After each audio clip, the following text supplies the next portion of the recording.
पूरा एक सप्ताह आज 8वां दिन है और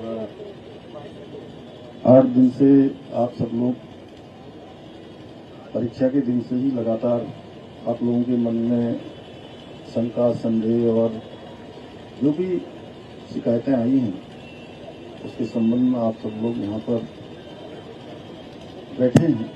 और सच में मुझे भी एक एक दिन जो है बड़ा भारी लग रहा था कि आप लोग बैठे हैं, इतनी गर्मी हो रही है और त्योहार का भी समय है।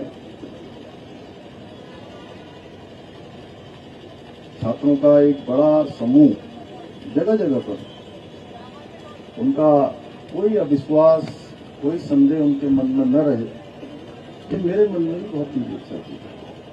और पहले दिन भाई राम पंडवाल जी मुझे मिले थे और उस दिन भी मैंने आपको बहुत आश्वस्त किया था कि आपकी जो भी शंका समाधान है, जो भी मन में किसी प्रकार का संदेह है, उसको हम लोग निश्चित रूप से दूर करेंगे। और मुझे अच्छा लगा कि आप लोगों ने यहाँ पर बहुत परेशानी भी हुई और मैं जानता हूँ इसमें परेशानी का वो है, इतने दिनों तक आंदोलन चलाना कठिन काम है। दूर से बड़ा अच्छा लगता है देखने में, लेकिन जो लोग बैठे होते हैं, अभी बॉबी ने बताया ही सारी बात, रोहन जी भी हैं, सुदेश जी भी हैं मेरे साथ, यहाँ के आपके स्थानीय विधायक ये भी संयोग से आज मेरे साथ अभी कहीं से आ गए। इनको मैंने बताया भी नहीं कि मैं आपके पास आने वाला हूँ, इनको पता भी नहीं होगा। आपको पता था कि सच में बताइए? बिल्कुल पता नहीं था। मैंने जब हम आप पहुंचे पता हो गया था कि आप जा रहे हैं। और हमारे बहुत सारे साथी जो अलग अलग माध्यमों से लगातार मेरे संपर्क में रहे हैं। देखिए, मेरा एक ही संकल्प है कि आप लोगों की जो परीक्षा भर्ती प्रक्रिया है वो पूरी तरह से पारदर्शितापूर्ण होनी चाहिए और ये मेरा संकल्प है। इस संकल्प को लेकर मैंने लगातार काम किया है। मैं जानता हूं एक नौजवान, युवा, छात्र, हमारे बच्चे जब अपनी पढ़ाई पूरी करते हैं या पढ़ाई करके भर्ती प्रक्रियाओं की तैयारियां करते हैं, परीक्षाओं की तैयारियां करते हैं, तो उनके मन में किस प्रकार के उनके सपने होते हैं, किस प्रकार का उनका जीवन का आगे का एक भविष्य के लिए एक मैप होता है। और वो मैप अगर उनकी आशा के अनुरूप आगे नहीं बढ़ता है, उसमें संदेह आ जाता है, उसमें प्रश्न चिन्ह किंतु परंतु खड़ा हो जाता है, तो निश्चित रूप से जिस प्रकार से युवाओं को एक युवा जोश भी होता है, मैंने भी आप ही सबकी तरह बचपन से ही बहुत सामान्य स्थितियां देखी हैं, परिस्थितियां देखी हैं और छात्र जीवन में भी, विद्यार्थी जीवन में भी छात्र छात्राओं के बीच में काम किया है, युवा नौजवानों के बीच में भी काम किया है और एक सामान्य स्थिति और परिस्थिति से ही हम सब लोग निकले हैं। हमारा सबका परिवेश एक जैसा है और देवभूमि उत्तराखंड में सभी छात्र छात्राओं के मन में यही रहता है कि हमको पढ़ाई लिखाई करने के बाद केवल औपचारिक रूप से पढ़ाई लिखाई नहीं करनी है। पढ़ाई लिखाई के बाद हमको सरकारी नौकरियों में ही जाना है। और हमारे यहाँ का एक पहले से भी कल्चर रहा है, आपने देखा होगा, पहले फौज में जाने का एक हमारे यहाँ बहुत बड़ी संस्कृति रही है। हर एक परिवार से कोई न कोई फौज में होता है। मेरा परिवार हो, आपका परिवार हो, इनका परिवार हो, हमारे सबके परिवारों में से किसी के चाचा फौज में होंगे, किसी के पापा फौज में होंगे, किसी का भाई होगा, किसी के मामा होंगे, कोई न कोई रिश्तेदारी नातेदारी में दूर दूर तक देखेंगे तो फौज में जाते हैं।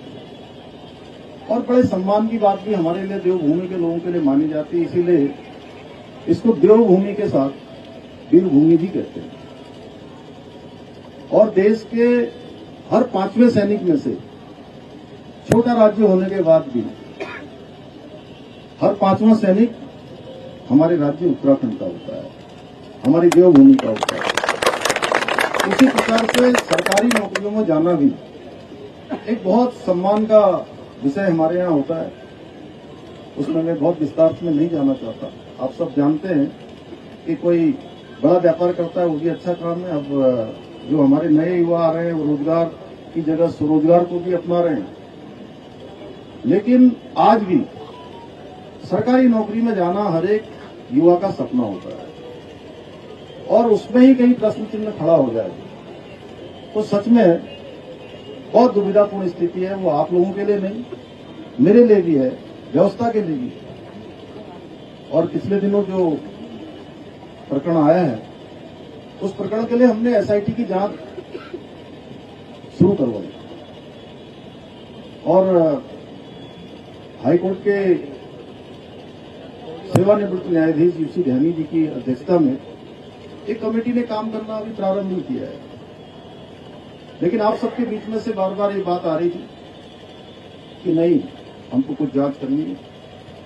आप सब लोगों के साथी लोगों ने मुझे राम पंडवाल जी का एक अनुमति ज्ञापन भी दिया है। देखिए, हमारी मंशा बिल्कुल साफ है, बिल्कुल स्पष्ट है। और मैं सबसे ज्यादा परेशान तो तब हुआ जब देखिए इतनी गर्मी हो रही है। अभी तो थोड़ा बारिश भी हुई है आज, लेकिन उसके बावजूद भी इतनी गर्मी में आंदोलन करना, यहाँ बैठना, यहाँ रहना, ये बहुत कठिन काम है। और सच में आप सब लोग गर्म में रह रहे होंगे तो मैं उस गर्मी को महसूस कर रहा था। मैं कोई भाषण के लिए नहीं बोल रहा, तो इसलिए मुझे लगा कि मुझे आप सबके बीच में ही आना चाहिए। ये बातचीत मैं अपने कार्यालय में भी कर सकता था, वहां भी कर सकता था, आप लोगों से वहीं बातचीत हो जाती, लेकिन मैंने कहा कि नहीं, आज मैं आप सबके बीच में आता हूं, वहीं पर जो है बात करता हूं। आपको पता ही है, पिछले अगर 3-4 सालों की मैं बात करूं तो अभी तक 25,000 लगभग नियुक्तियां संपन्न हो चुकी हैं।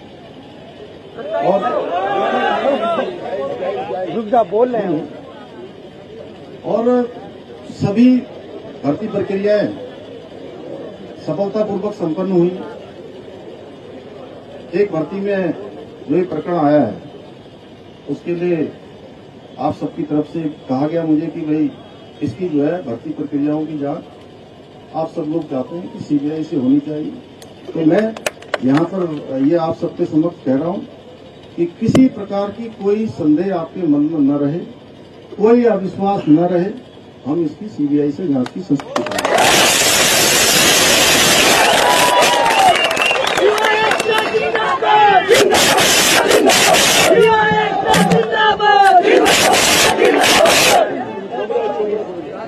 और पिछले दिनों इसकी जांच की प्रक्रिया चल रही है, एसआईटी जांच कर रही है। मुझे लगता है राम जी आप लोग आज मिले थे, शायद मिले हैं, और यूसी ध्यानी जी उसकी जांच कर रहे हैं। ये भी देंगे, सारे तथ्य सब जगह से इकट्ठे करे जा रहे हैं। एसआईटी जांच में या यूसी ध्यानी जी जिस जांच को सुपरविजन कर रहे हैं, क्योंकि न्यायाधीश हैं, और उस जांच में कहीं पर भी कोई आता है तो सरकार की तरफ से किसी भी अगले कदम के लिए भी कोई कहीं रुकावट हमारी तरफ से नहीं है। और जो तीसरा आपने कहा है कि जो मुकदमे लगे हैं, मैं पहले भी कह चुका हूं और आज फिर कह रहा हूं कि जितने भी परीक्षा देने वाले जो भी हमारे बच्चे हैं, हमारे भाई बहन हैं, मेरे बेटे बेटियां हैं, उन सभी के मुकदमे जो भी परीक्षा में भाग लेंगे वो हम स्वतः ही, कोई हो तो एक लिस्ट बना के आप हमको दे देंगे, हम उनके सारे मुकदमे वापस कर देंगे। अन्य भी बहुत सारे प्रकरण है, क्योंकि एक प्रकरण नहीं है। अभी आपने भर्ती परीक्षा के बारे में कहा है, तो उसके बारे में जो भी बातचीत है हम लोग आपस में मिलकर कर लेंगे। और अब क्योंकि ये कोई एक दिन का काम नहीं है, एक प्रकरण था, इस प्रकरण की शुचिता बनी रहे, इसमें जो संदेह है वो संदेह दूर हो। और मैं आपसे कहना चाहता हूं कि मैं बिल्कुल नहीं चाहता कि एक भी प्रश्न चिन्ह किसी भी भर्ती प्रक्रिया में कहीं पर खड़ा हो।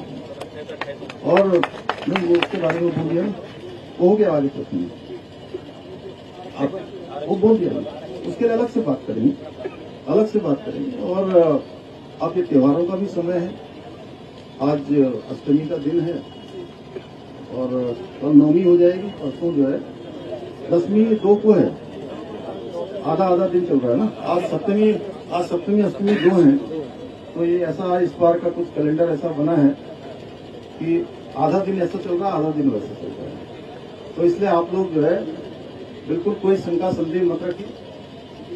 किसी प्रकार की शंका संदेह रखने की जरूरत नहीं है। मैं भी आप लोगों के साथ हूँ। आप लोग अकेले धरने पर नहीं बैठे, मैं भी आप ही के साथ यहाँ पर आया हूँ, मैं भी आपके साथ बैठा हूँ। और हम सब लोग मिलकर देखिए भर्ती प्रक्रिया भी अच्छी करेंगे, राज्य भी हमारा पूरे देश का सबसे अच्छा राज्य बने। उसमें सबसे महत्वपूर्ण भूमिका अगर किसी की होने वाली है, जो ये अमृतकाल है, अमृतकाल और 2047 में प्रधानमंत्री श्री नरेंद्र मोदी जी का संकल्प है कि हमारा देश विकसित भारत बने, आत्मनिर्भर भारत बने। उस आत्मनिर्भर भारत में और उस विकसित भारत के संकल्प को पूरा करने में सबसे बड़ा योगदान किसी का होने वाला है तो हमारे सभी इन युवा साथियों का होने वाला है। इन्हीं के सहयोग से और उत्तराखंड हिंदुस्तान का हमारा श्रेष्ठ राज्य बने, उसमें भी हम सबको योगदान देना है। तो ये सारी बातें आप सबके समक्ष आ गई हैं। मैं इतना ही कहता हूं कि आप सब लोगों को इसके बारे में मैंने कहा कि SIT की जांच हो रही है।